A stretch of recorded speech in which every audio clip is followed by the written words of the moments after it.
put on it for best performance at low altitude as opposed to high altitude cruise that the winglets are designed for. And the wing has been considerably strengthened for that low altitude work. You'll notice that the Orion had a MAD boom, or a magnetic anomaly detector boom. This aircraft is not fitted with that, but it's fitted with a variety of different sensors and can even sniff out diesel exhaust fumes from conventionally powered submarines. That's right, mate, the hydrocarbon sniffer on board.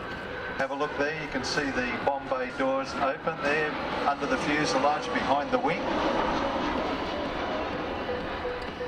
Aircraft has 5 internal and 6 external stations. It can carry different types of missiles, the Harpoon, the Raytheon Mark 54 lightweight hybrid torpedo, or a mix of torpedoes, mines, depth charges, and of course the sonobuoys. The torpedo can actually be dropped from heights of up to 34,000 feet, parachute stabilised. It's a standard shipboard torpedo, but it's been considerably modified for this aerial role. That's the Mark 54 variant of the Mark 48 that they launch out of the submarines, is that correct? Yeah, it's a modified version. Wow. Quite impressive to see it banking around against the escarpment behind it. And with the Harpoon, they just did a recent trial firing over near Hawaii during RIMPAC. RIMPAC. Yeah.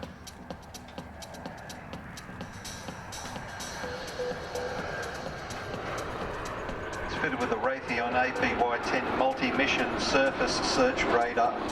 Now this surface search radar adds additional target track capability. It's got colour weather avoidance mode, and there's a lot of room for technological improvements in that radar as the years go by.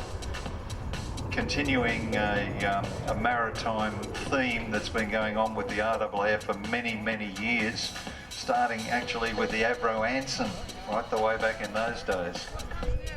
And mate, one of the other things you'll see, there's 2 other things to note on these aircraft if you ever get to see one static at an air display. Aside from the rather large number of antennas and bulges and so on the aircraft, if you ever get the chance, have a look at the engine pods, the nacelles.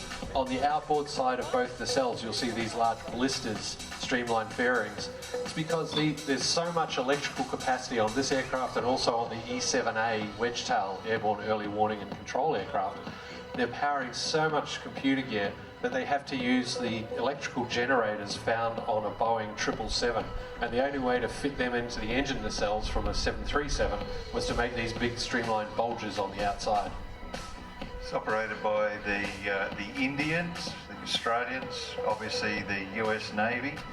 The Kiwis have just placed orders for some as well. They have, I think, about 4 for them to replace their P3Bs.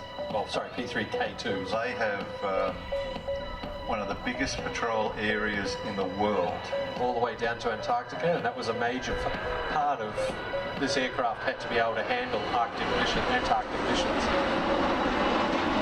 Operated by numbers 10 and 11 squadrons and number 92 wing based at Edinburgh in South Australia, just north of Adelaide.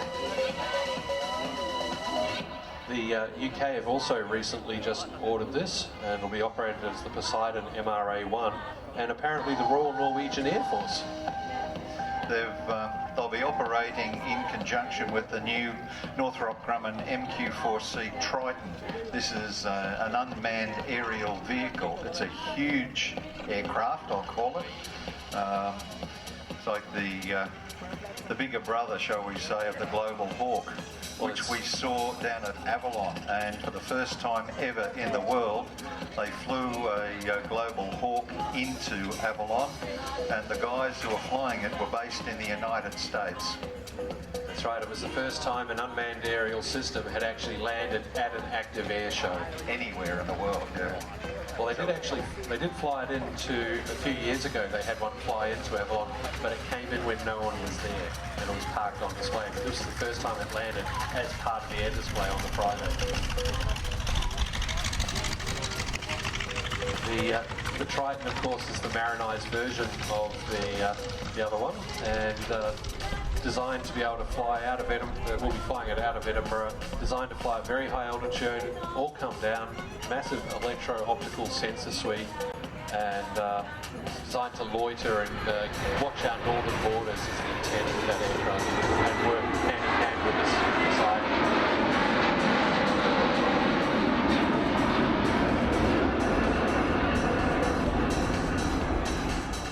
It's got all the radar and computer equipment. Now, high-speed pass, ladies and gentlemen. This is the end of our Poseidon's display for today.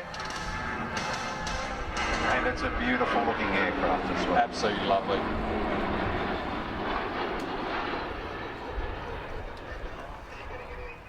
Ladies and gentlemen, they can't hear you, but give them a big round of applause for our Australian Defence Force.